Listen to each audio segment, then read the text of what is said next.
Hello mga idol, ayan, welcome back po sa aking YouTube channel. So ngayon sa araw na to, mayroon tayong panibagong vlog at panibagong video. So ayan mga kamotodik, may dinala sa atin dito nga motor na Skygo 125 na XRM type, no? So ngayon, problema nito mga kamotodik ay naputol yung kanyang oil dipstick. Ayan, makita nyo, ayan, yung ulo na lang natira. So, naiwan dito sa loob yung kanyang karugtong. Ayan. So, kadalasan nito mga idol, kaya ito ay napuputol dahil yung mga ganitong dipstick ay lumulutong to kapag naiinit. So, tumatakbo yung makina, naandar yung makina.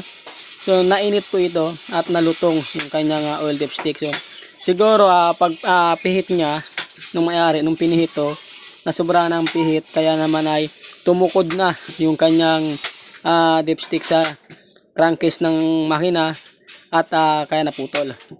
So ngayon hindi natin alam kung ito ay pinaandar nung naputol dahil sinilip ko dito sa kanyang butas ay hindi ko makita yung karugtong. So tsatsaniin ko na lang sana, pero hindi ko na makita dito. So, hindi ko alam kung pinaandar pa ito.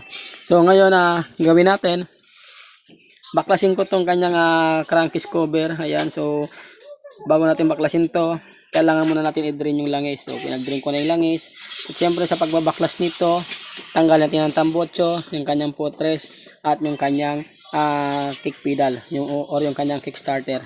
So ngayon mga kamotodik, syempre gagamit tayo dito ng 8mm na T-Rens. So para dito, so yan lang ang tatanggalin natin dyan para makuha natin yung karugtong dito. So ngayon, bago po ang lahat, kung hindi pa kayo nakapag-subscribe at bago pa lang dito sa akin channel, so please paki-click po ng subscribe button para lagi kayong updated sa mga bagong video na ina-upload kagaya nito. So ngayon buksan ko muna to. Tanggalin ko muna yung tambotso at itong kanyang footrest. So babaklasin ko muna to mga kamotodik. So ito na nga mga kamotodik, nabaklas ko na yung mga tornilyo ng crankcase niya. So ngayon hindi ko muna tinanggal yung kanyang footrest, tinanggal ko na lang yung kanyang kickstarter. So yung pedal niya tinanggal ko na lang. So ngayon gawin natin, subukan ko muna nga iangat to ng konti, tuklapin tong kanyang crankcase. Baka sakaling malaglag yung naputol na oil dipstick, so para hindi na masyadong matrabaho. So kung talagang hindi sa malaglag dyan, kung hindi malalaglag yung naputol nito, so maobliga tayo nga magbaklas ng footrest. So tanggalin lahat. So ngayon nasubukan muna natin. So gagamit tayo ng rubber mallet para umangat. So, may langis pa ng konti.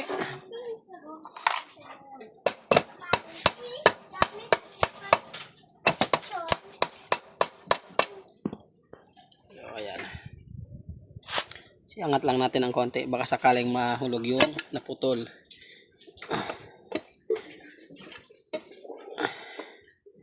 So hindi, wala talaga.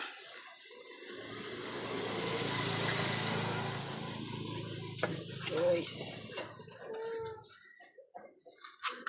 silipin natin dito sa ilalim. So wala dito. Baklas nga talaga ng footrest. Tanggalin tong footrest. So ayan, so baka nandito banda. Ayan, so tatanggalin ko muna to, yung kanyang footrest mga idol. Kaya nabuksan ko na yung kanyang crankcase cover. So ngayon nakita ko na nga dito. Ayan, so nandito yung kanyang naiwan, yung naputol na dipstick. Ayan, so naputol, may karugtong pa ito. Durog-durog na mga idol yung dulo ng kanyang dipstick. Kaya nagkadurog-durog na, siguro napaandar pa to.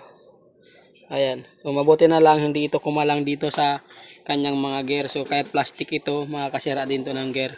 Ayan, so mabuti na lang hindi siya kumalang. Dito lang siya napunta sa gilid sa kanyang crankcase cover. Ayan, so nandito pa yan. Ito yung karugtong, nagkaputol-putol.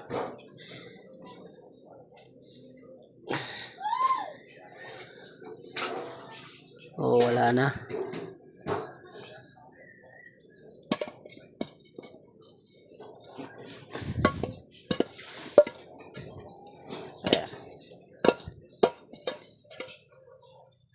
Ayan, so ito yung dulo mga idol. So ito yung dulo niya. So nagkadurog-durog na nga.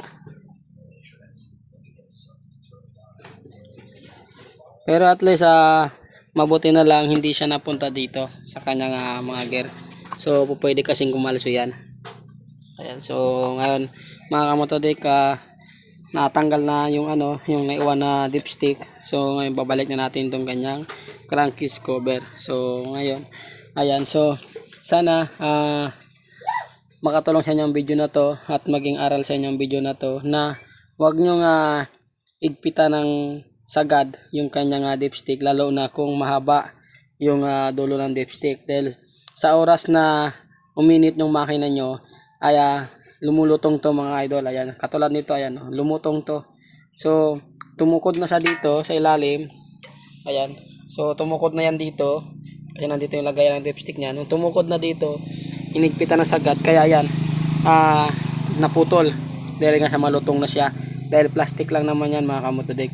So sana maging aral sa inyo to at sana makatulong to sa inyo para maiwasan yung mga ganitong pangyayari, dahil baka mamaya hindi nyo natansa at hindi nyo agad napansin na naputol na pala, tapos tuloy-tuloy pa rin yung andar ng makina nyo.